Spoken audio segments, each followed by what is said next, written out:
नमस्कार दोस्तों, आप सभी का स्वागत है आपके अपने YouTube channel Ashok Chawla education पर। दोस्तों, आज हम जिस पाठ्य योजना के साथ मिल रहे हैं वो है गृह विज्ञान यानी होम साइंस के लेसन प्लान के साथ मिल रहे हैं और जिसका प्रकरण यानी शीर्षक है पौष्टिक एवं संतुलित भोजन। कौन सा है? पौष्टिक एवं संतुलित भोजन से संबंधित आज की पाठ्य योजना में हम संपूर्ण चर्चा करने वाले हैं। तो पाठ्य योजना स्टार्ट करने से पहले मैं सामान्य बात बता देता हूँ। देखिए, आपको गृह विज्ञान या फिर अन्य किसी भी विषय पर आपको पाठ्य योजना चाहते हो तो आप हमारी प्लेलिस्ट जाके चेक कर सकते हो। प्लेलिस्ट के माध्यम से आपको बहुत से ऐसे लेसन प्लान देख लो, हर विषय पर लेसन प्लान देखने को मिल जाएंगे, तो वहाँ से आप उसको देख सकते हो।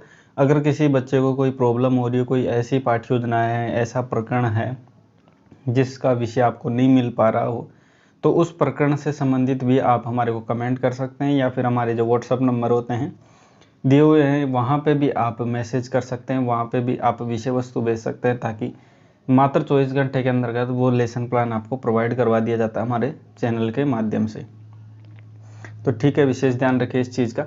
चलिए, चैनल पर नए हो तो ज़रूर सब्सक्राइब कर लीजिए और मिलते हैं पाठ्य योजना के अंतर्गत। चलिए पाठ्य योजना स्टार्ट करते हैं। देखिए, पाठ्य योजना में आप जब सबसे पहले क्या होता है कि आप जब कक्षा में जाते हो पढ़ाने के लिए बच्चों को, तो सबसे पहले आपको ब्लैक बोर्ड पर कुछ चीज़ें अंकित करनी होती है, जैसे विद्यालय का नाम, कक्षा, कालांश, विषय, दिनांक, दिवस, अवधि।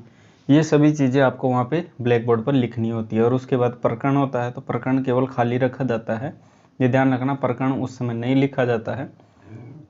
प्रकरण का नाम आप तब लिखते हो जब आप प्रस्तावना प्रश्न करने के बाद उद्देश्य कथन करते हो, यानी उद्देश्य कथन करते हुए ही यहाँ पे प्रकरण का नाम लिखा जाता है ब्लैक बोर्ड पर, उससे पहले नहीं लिखा जाता है।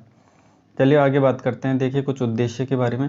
उद्देश्य सामान्यतः दो प्रकार के पढ़ते हैं हम, एक सामान्य उद्देश्य, एक विशिष्ट उद्देश्य। देखिए, जो सामान्य उद्देश्य होते हैं हमारे विषय या सब्जेक्ट से रिलेटेड होते हैं, जो विशिष्ट उद्देश्य हमारे प्रकरण या शीर्षक या टॉपिक से रिलेटेड होते हैं। तो पहले बात कर लेते हैं हम सामान्य उद्देश्य, जो कि हमारे विषय से संबंधित है। तो आज का विषय है हमारा होम साइंस, जिसमें पहला देखिए छात्रों को गृह विज्ञान के प्रति रुचि उत्पन्न करना, दूसरा देखिए छात्रों में गृह प्रबंधन की क्षमता का विकास करना, तीसरा है छात्रों में घरेलू कार्यों के प्रति रुचि उत्पन्न करना, और चौथा है छात्रों में गृह विज्ञान का दैनिक जीवन में महत्व समझाना। ठीक है, ये हो गए सामान्य उद्देश्य। अब बात करते हैं हम विशिष्ट उद्देश्य के बारे में। देखिए, विशिष्ट उद्देश्य हमारे प्रकरण या शीर्षक से रिलेटेड है। जैसे आज का हमारा शीर्षक है भोजन से संबंधित है, संतुलित भोजन। ठीक है, जिसमें देखिए पहला छात्रों में संतुलित आहार के विषय में बच्चों को परिचय करवाएंगे, छात्र संतुलित आहार को जान सकेंगे एवं छात्र संतुलित आहार के पोषण संबंधित तथ्यों को समझ सकेंगे एवं छात्र भोजन का जो पिरामिड है उसके विश्लेषण को समझ सकेंगे। ठीक है, आगे बात करते हैं। देखिए, शिक्षण में सहायक सामग्री होगी। शिक्षण में सहायक सामग्री वो कहलाती है जो पाठ्य योजना पढ़ाते समय शिक्षक को सहायता रूप में काम आती है। जो चीज़ें भी वो शिक्षक या छात्र अध्यापक पढ़ाते समय जो जिन जिन चीज़ों को सहायता के रूप में कार्य लेता है वो सभी टीचिंग एड कहलाते हैं शिक्षण में सहायक सामग्री। जैसे चौक हो गया, डस्टर, संकेतक, श्यामपट्टी या चार्ट पत्र। देखिए, चार्ट पत्र का प्रयोग आप तब करते हो जब आप पाठ को बच्चों को अच्छी तरीके से रुचिकर पाठ्य योजना को बनाते हो, तब ये ज़्यादातर यूज में लिया जाता है। बाकी आप नहीं करो तो आपकी मर्जी, बाकी करो तो ज़्यादा उचित माना जाता है। ठीक है, इसमें पाठ्य योजना में थोड़ी रोचकता भी आ जाती है और पाठ्य योजना को आप इजीली एक्सप्लेन कर पाते हो। अगला बिंदु है पूर्व ज्ञान। पूर्व ज्ञान में क्या होता है कि जो भी हम लेसन प्लान का प्रकरण आज पढ़ाने जा रहे हैं उस प्रकरण से रिलेटेड बच्चों में पहले पूर्व ज्ञान रहा होना चाहिए, तभी आप उस लेसन प्लान को एक्सप्लेन कर सकते हो बच्चों के सामने। ठीक है, तो सभी छात्र भोजन से संबंधित सामान्य जानकारी रखते हैं। ठीक है, ये इजी बात है, बच्चे रखते ही हैं। सामान्यतः भोजन जीवन का आधार है तो करते ही हैं, तो वो तो सामान्य जानकारी होती है। चलिए उसके बाद बात करते हैं प्रस्तावना। प्रस्तावना प्रश्न के माध्यम से दो कॉलम बनाए जाते हैं, छात्र अध्यापक क्रिया, छात्र क्रिया। इसमें देखिए छात्र अध्यापक क्रिया में तो छात्र अध्यापक क्या है, अपना टॉपिक शीर्षक निकलवाने के लिए बच्चों से प्रश्न करता है, और छात्र क्रिया में छात्र क्या करता है, छात्र अध्यापक द्वारा पूछे गए प्रश्नों का जवाब देने का प्रयास करता है। तो छात्र अध्यापक या छात्र अध्यापिका द्वारा पहला प्रश्न किया जाता है कि बच्चों, जब आपको भूख लगती है तो आप क्या करते हैं? तो बच्चे बोलते हैं भोजन खाते हैं, सीधी सी बात है। दूसरा देखिए, भोजन में आप क्या क्या खाते हैं? तो दाल, रोटी, फल, दूध। ठीक है, बच्चों का जैसा मूड करेगा वैसे वो कुछ भी जवाब दे सकते हैं। फल, रोटी, सब्जी इत्यादि कैसा आहार है? तो ये अच्छा एवं पौष्टिक आहार है। चौथा देखिए पौष्टिक आहार का संबंध किससे है, तो संतुलित आहार से है पौष्टिक आहार का संबंध। पांचवा देखिए संतुलित आहार के बारे में आप क्या जानते हैं, तो बच्चा इसका संभावित उत्तर देगा। ऐसा नहीं है कि बच्चा इसमें मौन हो जाएगा। देखिए पाठ्य योजना में सबसे अच्छी बात समझने वाली लायक ये है, क्योंकि मैं जब यूट्यूब पे भी देखता हूँ कई लेसन प्लान पढ़ाने वाले जो टीचर हैं वो ऐसे पढ़ाते हैं, मतलब यहाँ पे बच्चों को मौन कर देते हैं।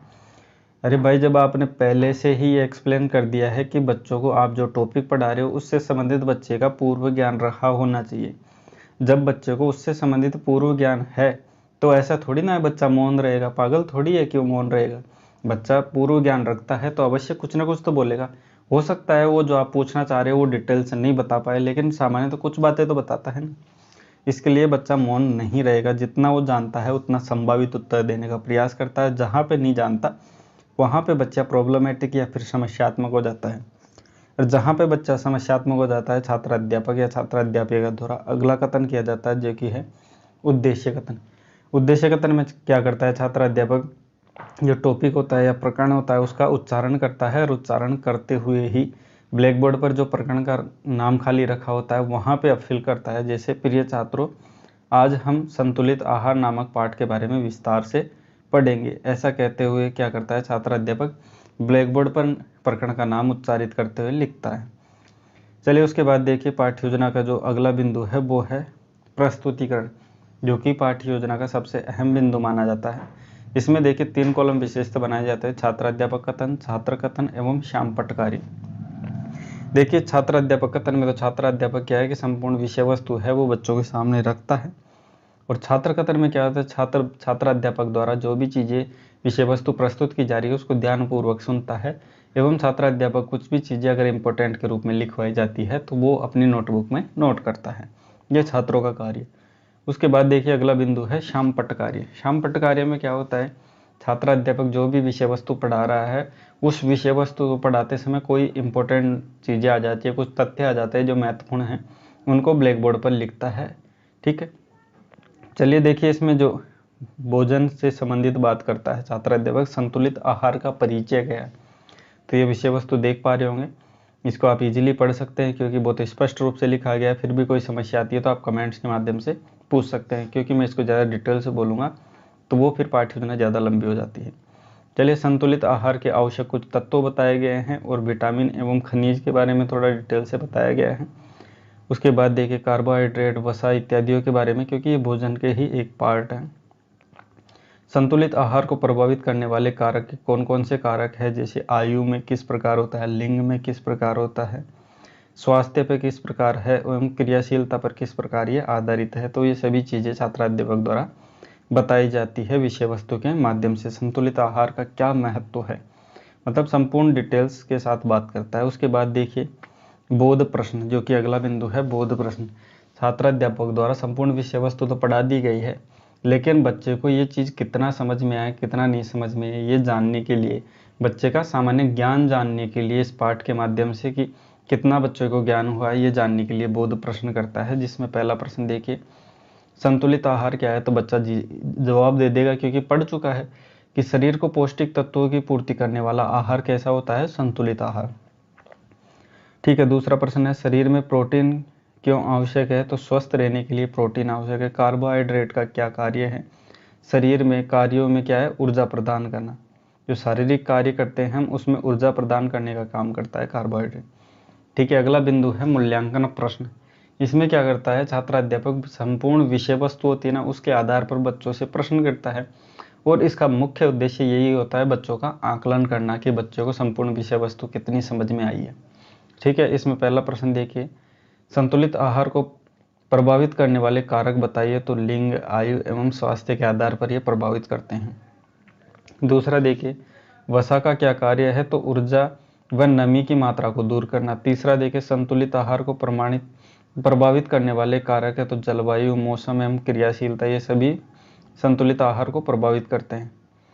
ठीक है, उसके बाद देखिए चौथा प्रश्न देखिए संतुलित आहार का महत्व बताई है, तो शरीर को पोषक तत्व प्रदान करना, ऊर्जा में निर्माण सहायक है, समग्र स्वास्थ्य की दृष्टि से आवश्यक है। पांचवा प्रश्न देखिए संतुलित आहार के आवश्यक तत्व है, तो प्रोटीन, विटामिन, वसा, कार्बोहाइड्रेट, ये सभी तत्व हैं। ठीक है, उसके बाद बात करते हैं पाठ्य योजना के अंतिम बिंदु, जो कि होमवर्क कह देते हैं हम, होम असाइनमेंट भी कह देते हैं कई बार इसको, तो ये गृह कार्य भी कहते हैं। इसका मतलब यही होता है होमवर्क देने का कि बच्चे का जो स्कूल से जाने के बाद फ्री टाइम होता है, उस फ्री टाइम का यूज़फुल बनाने के लिए ये प्रश्न दिया जाता है। दूसरी बात यह है कि बच्चे का जो संपूर्ण विषय वस्तु पढ़ाई गई है वो अच्छे से याद रहे, इसके लिए बच्चे के रिवीजन के लिए ये प्रश्न दिया जाता है। इसमें प्रश्न भी ऐसा रखा जाता है जिसमें संपूर्ण विषय वस्तु को आधारित करता हुआ हो और बच्चे का क्या है, रिवीजन या रिकॉल करवा दे। ठीक है, संतुलित आहार पर संक्षिप्त टिप्पणी कीजिए तथा पोषक तत्वों को विस्तार पूर्वक वर्णन करें। तो इसमें संपूर्ण विषय वस्तु की बच्चों से चर्चा हो जाएगी। तो दोस्तों आज की पाठ्य योजना यहाँ पे होती है समाप्त। पीडीएफ के लिंक आपको नीचे डिस्क्रिप्शन में देखने को मिल जाएगी, वहाँ से आप डाउनलोड करके इसको ईजिली बना सकते हैं। बाकी अगर किसी बच्चे को कोई समस्या आती है, कोई ऐसा प्रकरण के भी कोई पाठ्य योजना चाहते हो, आप कोई नया प्रकरण हो जो हमारे चैनल पर भी उपलब्ध नहीं हो, तो आप ये हमारे व्हाट्सअप नंबर है, यहाँ पे आप विषय वस्तु भेज के मात्र 24 घंटे के अंतर्गत वो लेसन प्लान आपको हमारे चैनल के माध्यम से, अशोक चावला एजुकेशन हब के माध्यम से आपको प्रोवाइड करवा दिया जाता है। ठीक है, आज के लिए इतना ही, मिलते हैं नेक्स्ट ऐसी रोचक पाठ्य योजना के साथ। और दोस्तों वीडियो को जाते समय ज़रूर लाइक करके जाइए, एक अच्छा सा कमेंट भी छोड़ दिया करो, क्योंकि आपके लिए इतनी मेहनत करते हैं तो थोड़ा बहुत तो आप इतना से कर ही सकते हैं। चलिए मिलते हैं ऐसी नई रोचक पाठ्य योजना के साथ। वीडियो देखने के लिए आपका बहुत बहुत धन्यवाद।